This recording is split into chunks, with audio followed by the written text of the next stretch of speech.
मित्रों, भारत भूमि को रहस्यों का भंडार कहा जाता है। सनातन परंपरा में ऐसी कई चीजें देखी गई हैं जिनका रहस्य अभी तक बना हुआ है। मॉडर्न साइंस जहां पहुंचने की जद्दोजहद में लगा हुआ है, हमारी इंडियन माइथोलॉजी कई हजार साल पहले ही वहां तक पहुंच चुकी है। भारत के उत्तर भाग में बसे हुए हिमालय पर्वत श्रृंखला में ऐसे ही एक अद्भुत रहस्य से पर्दा उठा है। दरअसल हिमालय में एक साधु मिले हैं जो कई 100 वर्षों से जीवित हैं और भगवान भोलेनाथ के दर्शन का भी दावा करते हैं। ऐसी मान्यता है कि हिमालय पर्वत में सिद्धाश्रम नामक एक आश्रम है जहां सिद्ध योगी और साधु रहते हैं। तिब्बती लोग इसे ही शंभल की रहस्यमयी भूमि के रूप में पूजते हैं। एक अन्य परंपरा के अनुसार सिद्धाश्रम तिब्बत क्षेत्र में कैलाश पर्वत के निकट स्थित है। इस दिव्य आश्रम का उल्लेख चारों वेदों के अलावा अनेक प्राचीन ग्रंथों में मिलता है। इसके एक ओर कैलाश मानसरोवर है, दूसरी ओर ब्रह्म सरोवर है और तीसरी ओर विष्णु तीर्थ है।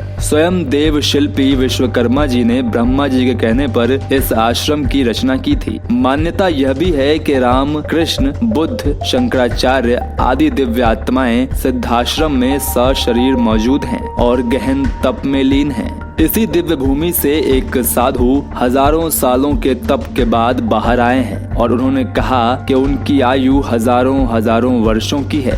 इसके अलावा उन्होंने बताया कि जो समस्त गुरुओं के गुरु हैं, यानी देवादिदेव महादेव ही उनके ईश्वर हैं और उन्हीं के सानिध्य में वो कई हजार सालों से तपस्या में लीन हैं। इसके अलावा उस महात्मा ने सिद्धाश्रम के बारे में बात करते हुए कहा कि वहाँ पर चारों ओर दिव्य शिलाएं देखने को मिलती हैं, जिस पर हजारों वर्ष से योगी ध्यान में हैं। बाबा बताते हैं कि वास्तव में सिद्धाश्रम समय से परे है, इसलिए इसे कालजयी आश्रम भी कहा जाता है।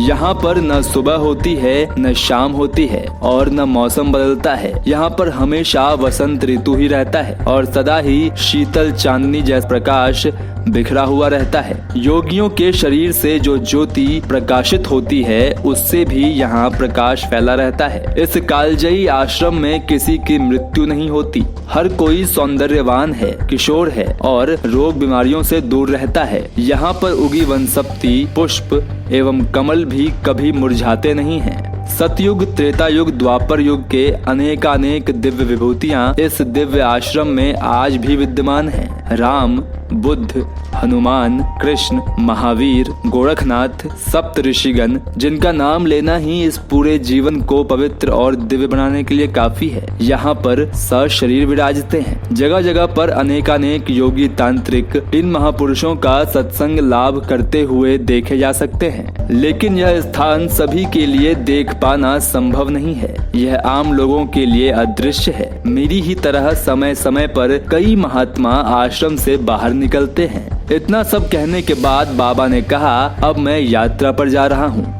याद रहे, कोई मेरे पीछे ना आए। बाबा के ललाट यानी माथे पर भगवान शिव का त्रिशूल भी देखा जा सकता है। अभी के लिए फिलहाल इतना ही। कैसी लगी आपको ये जानकारी हमें कमेंट बॉक्स में जरूर बताएं और अगर चैनल पर नए हो तो चैनल को सब्सक्राइब कर दें। अगर आप ये वीडियो फेसबुक पर देख रहे हैं तो पेज को फॉलो कर लें।